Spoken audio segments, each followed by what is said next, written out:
চট্টগ্রামের পটিয়া বাইপাস যে সড়ক রয়েছে সেই সড়কে বেলা 12টার দিকে বৈষম্য বিরোধী এবং এনসিপি নেতৃবৃন্দ অবরোধ করেন এবং সেই অবরোধের কারণে বর্তমানে এই বাইপাস হয়ে চট্টগ্রামের সাথে কক্সবাজারের যোগাযোগ সম্পূর্ণ বিচ্ছিন্ন রয়েছে এবং আমরা দেখেছি যে চট্টগ্রামের এই সড়কটির দুই পাশেই কিন্তু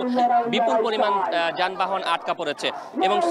নেতৃবৃন্দরা বলছেন যে তাদের যে দাবি রয়েছে এই পটিয়া থানার ভারপ্রাপ্ত কর্মকর্তার অপসারণ সেটি আদায় না হওয়া পর্যন্ত তারা তাদের যে আন্দোলন রয়েছে সেই আন্দোলন তারা চালিয়ে যাবেন এবং এর আগে সকাল 10টা থেকে কিন্তু তারা চট্টগ্রামের পটিয়া থানার সামনে অবরোধ করেন এবং সেখানে পটিয়া ব্লকের নামে তারা কর্মসূচি পালন করেন।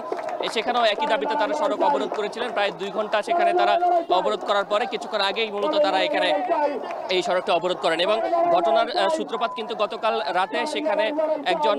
রাঙামাটি জেলার নিষিদ্ধ সংগঠন ছাত্রলীগের এক নেতাকে তারা আটক করে পুলিশের কাছে সোপর্দ করেন, তাকে গ্রেফতারের দাবি জানান কিন্তু পুলিশ গ্রেফতারে অপারগতা প্রকাশ করার কারণে কিন্তু তারা মূলত এই যে গ্রেফতার করতে অপারগতা প্রকাশ করে এবং সেখানে পুলিশের সাথে বাকবিতণ্ডায় কিন্তু পুলিশ এক পর্যায়ে লাঠিচার্জ করলে বেশ কিছু নেতাকর্মী আহত হন এবং সেই ঘটনার পরে আজকে সকালে যখন থানা ঘেরাও কিংবা পটিয়া ব্লকের কর্মসূচি পালন করতে চান তখনও কিন্তু পুলিশ আবারও লাঠিচার্জ করে এবং সেখানে এক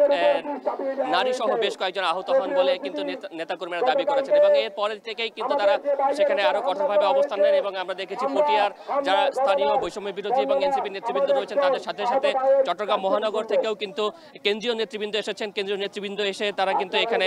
যে ব্লকের কর্মসূচি বা তাদের যে আজকের অবস্থান কর্মসূচি সড়ক অবরোধ সেই কর্মসূচিতে তারা অবস্থান নেন, অংশ নেন এবং সেখানে তারা বলছেন তাদের যে দাবিগুলো রয়েছে সেই দাবিগুলো আদায় না হওয়া পর্যন্ত তারা তাদের কর্মসূচি চালিয়ে যাবেন এবং এখন পর্যন্ত আমরা দেখতে পাচ্ছি যে তারা যে সড়ক অবরোধ সেই সড়ক অবরোধ চালিয়ে নিয়ে যাচ্ছেন এবং সেই অবরোধের কারণে পটিয়ার সাথে বা চট্টগ্রামের সাথে দক্ষিণ চট্টগ্রামের যে যোগাযোগ সেই যোগাযোগটি কিন্তু পুরোপুরি বন্ধ হয়ে গিয়েছে এবং এখানে তারা বলছেন যে যতক্ষণ পর্যন্ত পুলিশ সুপার কিংবা পুলিশের ঊর্ধ্বতন কর্মকর্তারা এসে তাদের দাবি দেওয়া আদায় না করবেন ততক্ষণ পর্যন্ত তারা তাদের এই যে পটিয়ার যে বাইপাস অংশ রয়েছে সেই অংশটির তারা